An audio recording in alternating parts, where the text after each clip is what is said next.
अस्सलाम वालेकुम इन्वेस्टर्स, मैं हूं Shahraj Ansari and you are watching my YouTube channel. If you are new on this channel then please subscribe and hit the bell icon for latest upload, क्योंकि इस channel पर हम आपके साथ शेयर करते हैं business, banking, stock exchange, mutual funds और economy से जुड़ी दीगर इन्फॉर्मेशन। लेकिन याद रहे, हम जस्ट आपको इन्फॉर्मेशन प्रोवाइड करते हैं, किसी भी किस्म की सरमायाकारी या डिसीजन लेने के लिए तरगीब नहीं देते। किसी भी किस्म की सरमायाकारी या डिसीजन लेने से पहले ज़रूरी है कि आप मार्केट के उतार चढ़ाव को समझें और अपनी माली पोजीशन को भी। अगर आप म्यूचुअल फंड में सरमायाकारी करना चाहते हैं या फिर आपने पहले से ही म्यूचुअल फंड में सरमायाकारी कर रखी है तो आज की ये वीडियो आपके लिए बहुत अहम है, क्योंकि मैं आपको बताऊंगा म्यूचुअल फंड के हवाले से तमाम तर मालूमात जो आप जानना चाहते हैं। लेकिन पेशगी एक माजरत भी चाहूंगा, क्योंकि मैं कोई यूट्यूबर नहीं हूँ बल्कि एक बिजनेसमैन हूँ और थोड़ा बहुत स्टॉक मार्केट में भी एक्टिव हूँ, इसलिए मेरे पास वक्त नहीं था कि मैं वीडियो को ठीक से एडिट कर सकूँ। इसलिए आपको वीडियो के विजुअल्स पर कॉम्प्रोमाइज़ करना पड़ेगा, लेकिन अगर आप इन्फॉर्मेशन को ध्यान से सुनेंगे तो मुझे यकीन है कि आप ठीक तरह से समझ पाएंगे।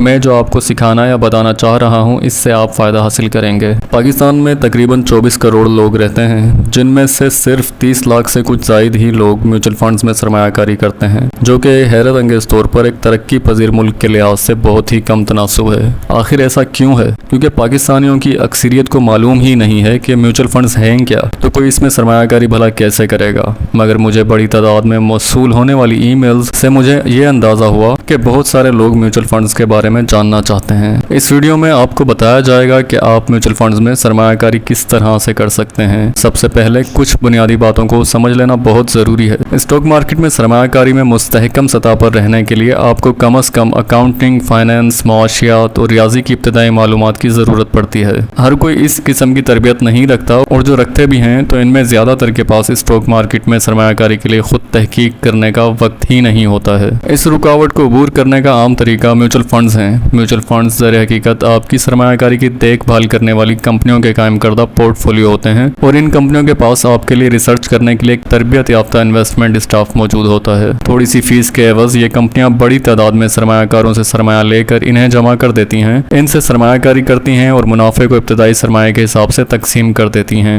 म्यूचुअल फंड्स की दर्जाबंदी इन सिक्योरिटीज की इकसाम पर मुनहसर होती है जिनमें सरमायाकारी की जाती है। मसलन स्टॉक म्यूचुअल फंड में स्टॉक के अलावा कहीं और सरमायाकारी करने की इजाज़त नहीं होती, जबकि फिक्स्ड इनकम फंड में स्टॉक मार्केट में सरमायाकारी की इजाज़त नहीं होती। एक मुतवाज़न या बैलेंस्ड फंड को स्टॉक और बॉन्ड दोनों में सरमायाकारी की इजाज़त होती है, मगर सिर्फ एक कैटेगरी की सरमायाकारी में सरमाया नहीं लगाया जा सकता। सरमायाकारों की बढ़ती हुई अक्सरियत के लिए म्यूचुअल फंड्स में सरमायाकारी सबसे माकूल इंतखाब होगा। पाकिस्तान में 23 एसेट मैनेजमेंट कंपनियां हैं। इन तमाम कंपनियों और मुल्क में मौजूद तमाम म्यूचुअल फंड्स की तफसील मैं आपको किसी और वीडियो में बताऊंगा। म्यूचुअल फंड में सरमायाकारी करने के लिए पहले ये इंतखाब करें कि आपको किस किस्म का म्यूचुअल फंड चाहिए। इसके लिए कोई मखसूस ज़वाबित तो नहीं है, अलबत्ता स्टॉक फंड अमूमी तौर पर इस सरमायाकारी के लिए बेहतर होते हैं, जिसमें आपको 10 या इससे ज़ायद साल के अरसे तक पैसों की ज़रूरत की तवक्को नहीं होती, जबकि फिक्स्ड इनकम फंड्स कुछ खास मौक़ों के लिए होते हैं जहां आपको बहुत कम दुरानिये में ही पैसों की ज़रूरत की तवक्को होती है। अब आते हैं सबसे मुश्किल हिस्से पर। फ़र्ज़ कीजिए कि आपने स्टॉक फंड में सरमायाकारी करने का फैसला किया है, तो आपको किस स्टॉक का इंतखाब करना चाहिए। पाकिस्तान में 34 इक्विटी फंड्स हैं, जो कि तरक्की याफ्ता मार्केटों के मुकाबले में इंतहाई कम तादाद है, मगर फिर भी इंतखाब के लिए एक अच्छी खासी तादाद मौजूद है। इस फैसले के लिए हम दो चीज़ों यानी कंपनियों के रिकॉर्ड और इदारे के मयार को देखते हैं। अमूमन तवील रिकॉर्ड रखने वाली कंपनियां ज़्यादा बेहतर होती हैं, जबकि दीगर इकसाम के फंड्स के मुकाबले में इंडेक्स फंड्स महफूज रहते हैं। चलिए फ़र्ज़ कीजिए कि आप Karachi stock exchange Meezan index fund से सरमायाकारी की शुरुआत करने का फैसला करते हैं, तो आप ये कैसे करेंगे?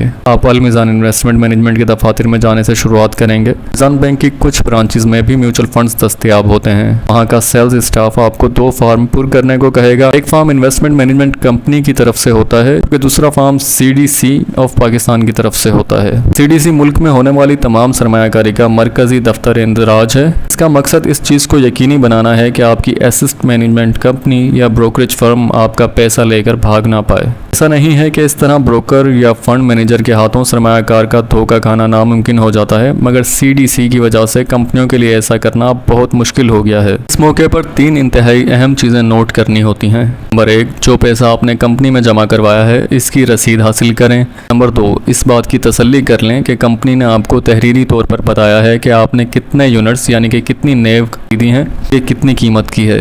नंबर 3, कंपनी से पूछें कि किस तरह इंटरनेट अकाउंट का जायज़ा लिया जा सकता है, जो कि ऑनलाइन एप्लीकेशन पर दस्तयाब दस्तियाब है। जब तक आप ये सारी मालूमात हासिल नहीं कर लेते तब तक वहाँ से ना जाएं। आपको मुनज़्ज़म सिस्टमेटिक सरमायाकारी का प्लान तजवीज़ करूँगा। ज़्यादातर म्यूचुअल फंड्स कंपनियों में 5,000 रुपये से अकाउंट खोलना मुमकिन होता है। इसके बाद 1,000 रुपये करके सरमायाकारी की जा सकती है। यूबीएल तो सरमायाकारों को म्यूचुअल फंड में इब्तदाई सरमायाकारी के बाद 500 रुपये भी लगाने की इजाज़त देता है। हर एक एसेट मैनेजमेंट कंपनी का मुनज़्ज़म सरमायाकारी करने का तरीक़ाकार मुख्तलिफ होता है, मगर सबसे बेहतरीन तरीका यह है कि जिस बैंक में आपका अकाउंट हो इसे अपने म्यूचुअल फंड में पैसे मुंतकिल करने की हिदायत कर दें। ज़रूरी बात जो मैं आपको यहाँ बताना चाहूँगा वो ये है कि ज़्यादातर म्यूचुअल फंड्स एसेट मैनेजमेंट कंपनियाँ फ़रोख्त करती हैं जो कि बैंकों या फिर ब्रोकरेज फर्म्स की ज़ैली हैसियत में काम करती हैं। बैंक तो पाकिस्तान के तकरीबन तमाम शहरों तक पहुँच चुके हैं, लेकिन ब्रोकरेज कंपनियाँ मुकम्मल तौर पर सिर्फ कराची में ही कायम हैं। ताहम इनमें ज़्यादातर बड़ी कंपनियों की ब्रांचें लाहौर, इस्लामाबाद, फैसलाबाद और पाकिस्तान के कुछ बड़े शहरों में कायम की गई हैं। मैं उम्मीद करता हूँ कि इस इन्फॉर्मेशन से आपने कुछ ना कुछ सीखा होगा। अगर इस हवाले से आपकी कोई भी क्यूरी है तो आप मुझे ईमेल भी कर सकते हैं, कमेंट भी कर सकते हैं। मैं कोशिश करूँगा कि मैं आपको रिप्लाई करूँ और आपका मसला हल हो सके।